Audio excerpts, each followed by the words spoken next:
Good day. Welcome to the show. This is Don Green, and many of you know me from the shows which we do on the American Guns and Glory Network, Fired Up with Bob Irwin, and the special breaking news bulletins which we do in matters of concerning firearms, especially since last year and this year on a number of cases involving COVID-19 and some legislation, and when we helped keep the gun stores open in Nevada. In today's show, we have a special broadcast here concerning the election coming up actually next week. And this is, I'd like to introduce judicial candidate Bill Gonzalez, who is a candidate in the Family Court Division of the 8th Judicial District Court. Please introduce yourself, Mr. Gonzalez. Well, Don, I appreciate this opportunity to come and talk to all the viewers today. So often it's very difficult to know about the persons that you're electing, especially in the judicial races. I grew up in Southern California. I worked a job with General Telephone for about 8 years when I put myself through college. I have a bachelor's degree in business. Also, I have a master's in international management. I went to law school at J. Reuben Clark at BYU. I've been a practicing attorney for about 23 years. On a personal side, I've been happily married for about 33 years to my wife, Anna Maria. We have 4 wonderful children and 2 grandkids. We've lived here in Nevada. We've made it our home since 1997. I've been an attorney for about 23 years now. I served as a public defender for 10 years. 5 of those years I was in family court representing 2,000 children in the family court system, making sure that they were receiving whatever services and treatment that they needed. Additionally, I was appointed to the bench by our then Governor Jim Gibbons. I went through a judicial selection process where I was deemed as one of the top candidates. My service in the community, my legal experience was vetted. I went to the governor. He was an attorney. His chief of staff was an attorney, and then his own counsel. They vetted me and found that I was the best candidate for family court. At that time in 2009, I served till 2015. I presided over 10,000 cases in family court. One of the things that you see on TV when they talk about experience, Don, is, just okay is not okay. And when you talk about family court, you need somebody who has the experience, who has the demeanor, the compassion to help families in our community. As you know, Don, you represent a lot of people also. When you go into court on a family court case, it may be, 1,000 cases for the judge, but for that person, that's the most important, and they want to make sure that they have a fair resolution, and you want to be able to help them to resolve their cases quickly, to get them out of court because of the stress and the financial, burden on being in court. Let's have that first slide, please. This is what Clark County needs right now. Clark County needs a candidate with experience. That's Bill Gonzalez. Clark County needs a candidate with a proven track record in domestic litigation. This is Judge Gonzalez, not only personally, but also on the bench several years ago. And during this tumultuous time in our nation's history, this is not a time for on-the-job training. And I can assure the viewers that that I've had cases with Judge Gonzalez when he was with former Judge Gonzalez when he was a deputy public defender and vigorously defended his clients. And tell us a little bit more about your background when it comes to some of the people in the community who have provided some endorsements for you. Well, first of all, as being a judge is a very important position in our community. But also, as a judge, you have an opportunity to go into the schools and to talk to kids about, education and staying in school. That's something that's been part of my DNA. I was appointed by Mayor Oscar Goodman in 2003. I served as a vice chair of the City of Las Vegas Housing Authority for 4 years, where I fought vigorously. We'd go back to Washington, D.C. for affordable housing for our seniors, for our vets, for low income. That's part of what I have done. As far as my experience in the courtroom, as you know, family court covers not only divorce and custody cases, but it also covers abuse and neglect cases. It covers juvenile delinquency, guardianship, probate, adoptions. Family court covers a lot of matters. Currently, I have been a court-appointed attorney for the last 4 years for abuse and neglect cases where I represent parents when their children are taken from them. They're entitled to a 72-hour hearing under the Constitution once the children are taken out of the home, and additionally, they're entitled to have an attorney represent them. As you know, Don, there's been 6 brand new seats created by the legislature because of the backload in family court. 3 of those seats are going to be abuse and neglect seats. I have the most experience, even of the judges on the bench, with the exception of 3 of them that are doing this on a daily basis in the courtroom. So when I walk into that courtroom, into one of those seats, immediately I will be able to assist with the backload, help get children out of the foster care system, and make a positive influence in our community. Thank you. We're going to take a quick commercial break here, and we'll be right back. Thank you.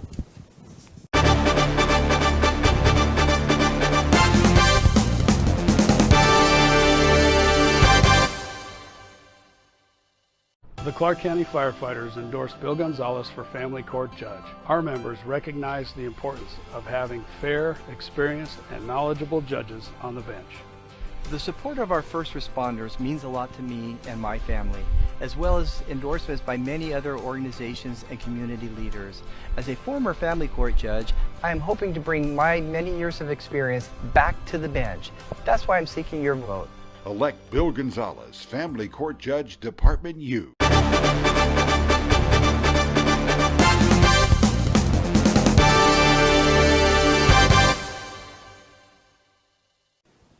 Thank you. We're back in discussing some points with judicial candidate Bill Gonzalez for the Family Court Division of the 8th Judicial District Court. Can we have a couple of these pictures that we have with of Judge Gonzalez, please?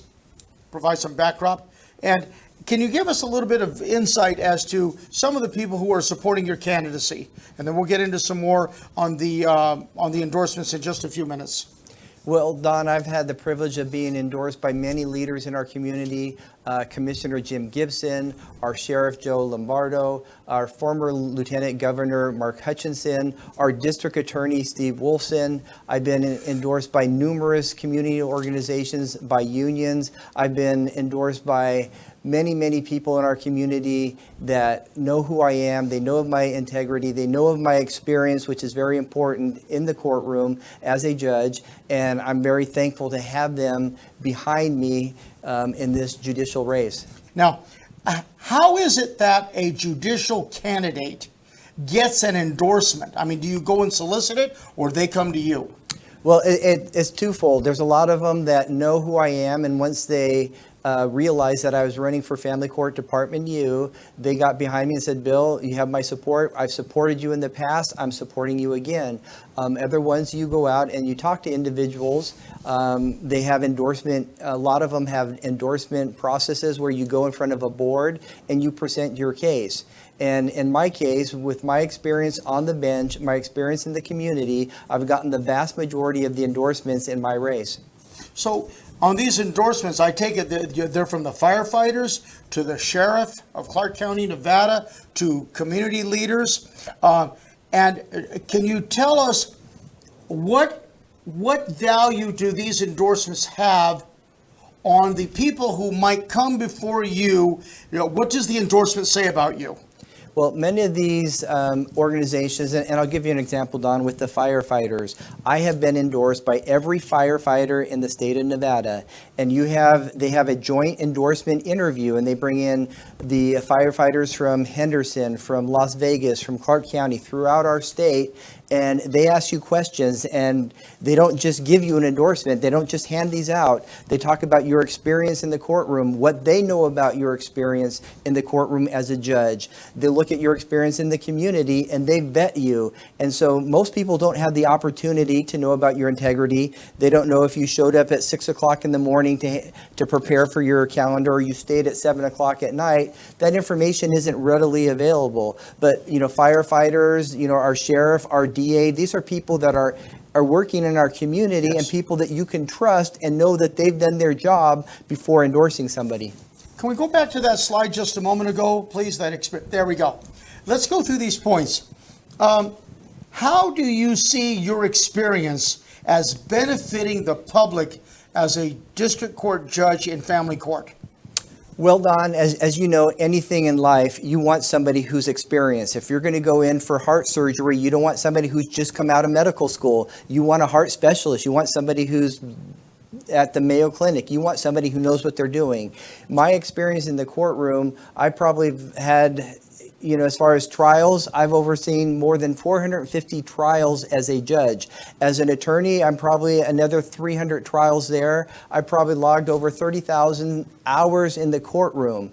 And that's the experience that gives me, so when individuals come into court, I'm able to address their issues in a fair manner to make sure that everybody's treated with dignity and respect and help them work through these issues that they're facing in family court. I think that's the most important thing, is having that experience with litigants. Go back to that slide, please, for the next point. Go back to the slide, the second slide, please. There we go. Knowledge. How important is knowledge, and what have you done to improve or to add to the Nevada statutes or Nevada law concerning domestic litigation? Well, as far as knowledge in the legal field, I practiced as a public defender for over 10 years. During that time, I did trials for misdemeanors. I did murder cases. I know the rules of evidence. And civil and criminal laws, you all have rules of evidence that you have to apply. Family court is also a civil court. And when you come into court and you want to present evidence, whether you're a pro se litigant or you're an attorney, you have to follow the rules of evidence. And it's extremely important for the judges to understand those rules so you don't get reversed because you allowed something that was not supposed to come in under our rules of evidence. So I think that is something that's very important. One of the things that I do in the community, not only now, I take many cases from legal aid services to help people that don't have the funding to go to court.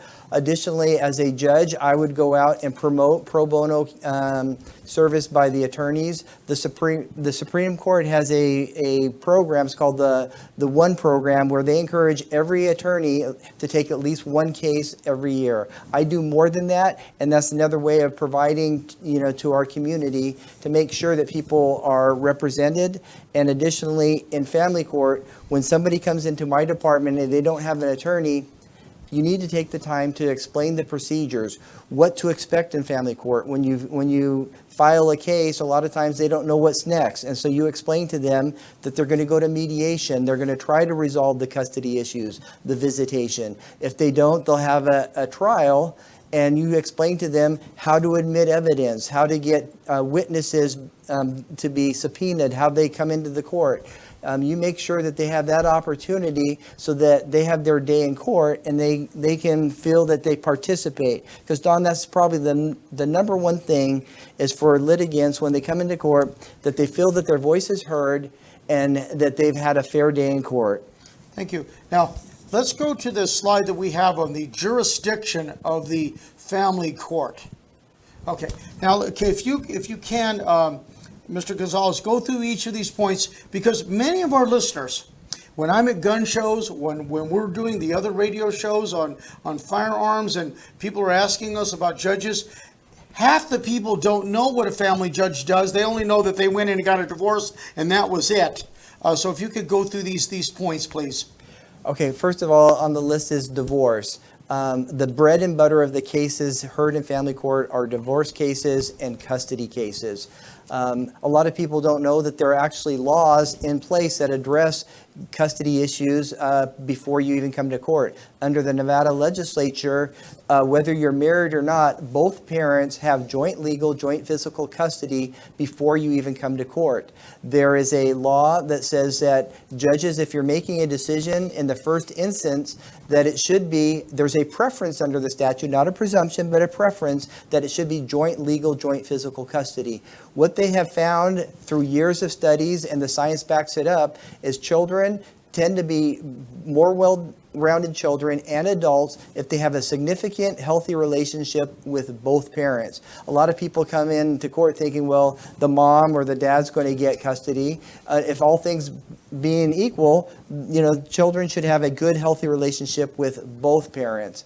As far as pretrial matters, you will come in, you'll have a case management conference, and at that point, the judge tries to find out what issues are resolved, what issues can be mediated, what issues do you need help on.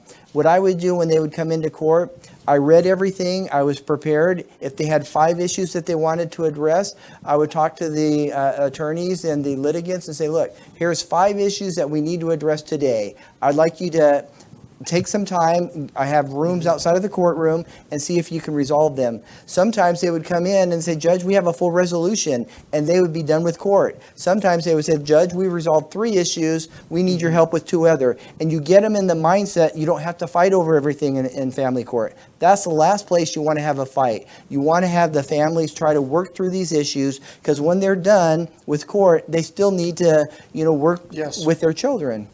Okay. Now, in family court, it's not just divorce. And would you say that there are many other issues like the division of property and complex financial and property issues? Can you briefly address that for our listeners so that they understand what a family court judge does? Very good, Don. I can explain those. And again, I've had 10,000 cases as a judge. So some of those cases, you could get a name change, either for a minor child or as an adult, you can change your name. That is done in family court. I've had cases, international abduction cases, where a parent has fled to another country and you have to address that. Sometimes the Attorney General's office is involved with those international abduction cases.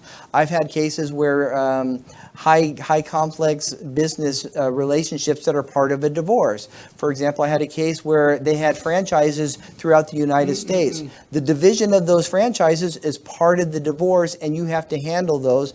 I also have a master's in business administration that helps me, in addition with my legal experience, to address these high complex financial cases. Okay. We're going to take a brief commercial break now, and we'll be right back. Thank you.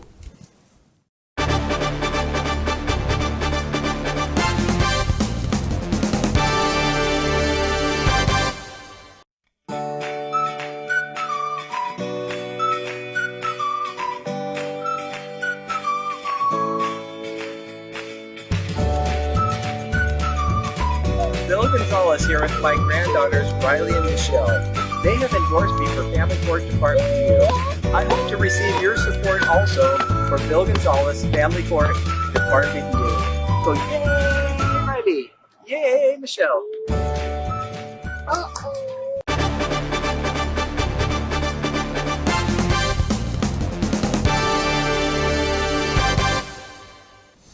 We're back again with in discussing the candidacy of Bill Gonzalez for the family court seat in the Clark County District Court. The Clark County District Court Family Division. May we have the slide for the list of people who have endorsed Judge Gonzalez, or former Judge Gonzalez? Actually, it's the one that has the listing, please. Okay. We have on our screen here, sir, and we don't have to go through all of them. Can you give us the breadth of the probably almost 100 people or organizations which have supported your campaign? Can you briefly tell the viewers and the listeners how far this goes as far as breadth? Well, Don, I can. I've had more than 100 individuals who have endorsed me. I've had probably close to 20 organizations who have endorsed me. And family court races, they're nonpartisan races. It's not like you're running for the Assembly or Senate and you have a primary race where you have a runoff between Republicans, and then you have a runoff between the Democrats, and then you have a race in the general election. They're nonpartisan. And on both sides of the fence, the Republicans, the Democrats, they want candidates that are experienced, that know how to do the job, that are going to show up to go to work each day, and they're going to, provide what is required of you to take care of the community. I've been endorsed by our mayor, Joe Lombardo, our district attorney, Steve Wolfson. I've also been endorsed by John Lee. He's the mayor of North Las Vegas. Yes. Lieutenant Governor, or former Lieutenant Governor Mark Hutchinson, Joe W. Brown. He has a street named after him. just so many people in our community. Hannah Brown has endorsed me, who's a longtime activist in our community. On both sides, I've gotten endorsed because they know of my background, my experience in the courtroom, and what I did as a judge. And at this point, Don, I want to bring my experience back to the bench where I can help families. Thank you. Now, how important is it for a judge to have an even-tempered demeanor? And how is it that you would present yourself in the representative case in family court? Well, Don, you've been in the courtroom for 37 years, and you've been in there a lot. And there's a lot of contention in the courtroom, and I'm talking about the attorneys, not just the litigants, but there's a lot of contention. There's a lot of fighting, bickering. You need to set the tone as a judge in your courtroom, and when that happens, you need to make sure that it ends quickly. That you encourage them to act civilly, because especially in family court, again, it's not a win-lose situation. You're trying to help families, not only in court that day. For example, if you have a personal injury case, which I'm sure you've had many also, you're not going out, you're not going to see, the insurance company. You're not going to see the other driver. But when you have children and they have important events, they're going to graduate from high school, they're going to get married, they still need to be able to work together and co-parent, and you set the tone in the courtroom. And if you have a judge that's yelling at people and treating people with disrespect, that's going to play out in the courtroom, and it's going to make a situation more tense, where you need to actually ratchet things down, where people can look at things logically and have the opportunity to express their opinion. Yes. Now, can you put up the slide on COVID-19? Now, Judge, we live in a very different time as far as our entire society and the entire world. Can you give us some ideas on your experience on involving COVID-19 and coronavirus as it affects the court as you see it, and how you might be able to see it affecting in the future?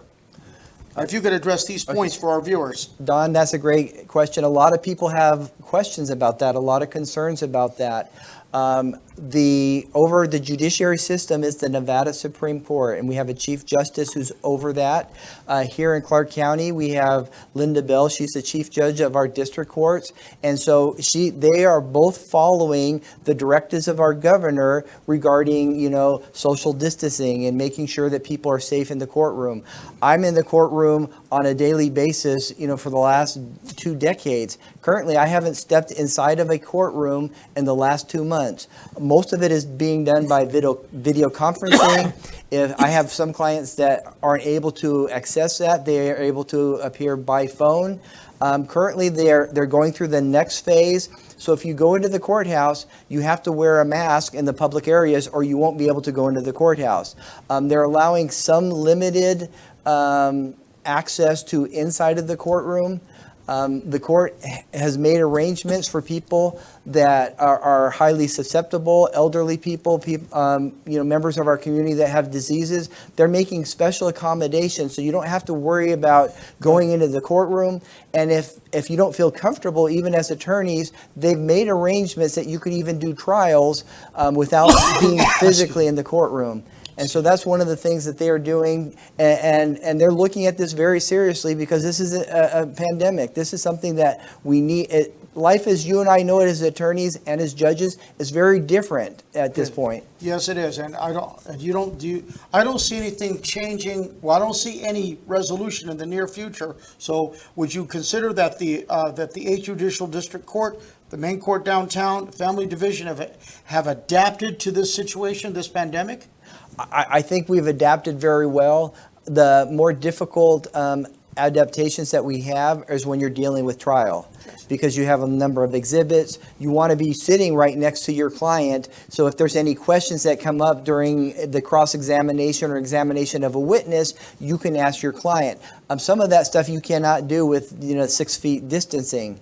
So I see that as a problem, but as long as your client's able to talk to you, maybe even wear a mask there next to you, and you have one on and you're able to address those. But those are concerns, because you can't let a backload in. And if you're dealing with custody issues in family court, you need to have stability. You need to have, some way of addressing these quickly. It's not like a personal injury case that you could wait, 2 years for a resolution. Yes.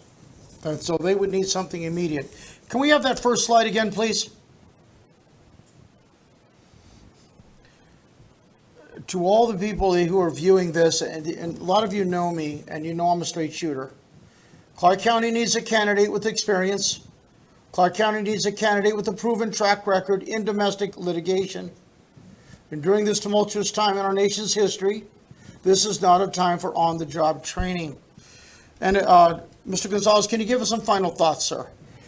Again, I served as a family court judge for almost 6 years. I handled over 10,000 cases. For me, every case that came before me was deserving of my full undivided attention. When people come into my courtroom, they're always treated with respect, regardless of race, regardless of the language that they speak or their culture. I am very good at helping persons resolve their matters. To be a good family court judge, you don't make all the decisions. You help the families make the decisions that are going to have the greatest impact on their lives. And good judges understand that, and they're able to help them reach resolution quickly and fairly in the courtroom. I want to bring my experience back to the courtroom in Family Court Department U. Again, I believe I'll be working on abuse and neglect cases. I've been doing that, hundreds of cases in the last 4 years, and I'll be able to make an immediate impact on helping children, especially children in the foster care system, to get them permanency and to get them into a home where they can have their forever home. I appreciate this opportunity, Don, to talk to the people, welcome. and I ask for your vote for Bill Gonzalez, Department U, Family Yes. Court. And you'll see the contact information on the streamer at the bottom of on the reader at the bottom of the screen throughout this program. And I want to thank Mr. Gonzalez, and I want to thank the Radio Studios for assisting in the production of this. And good day. Thank you.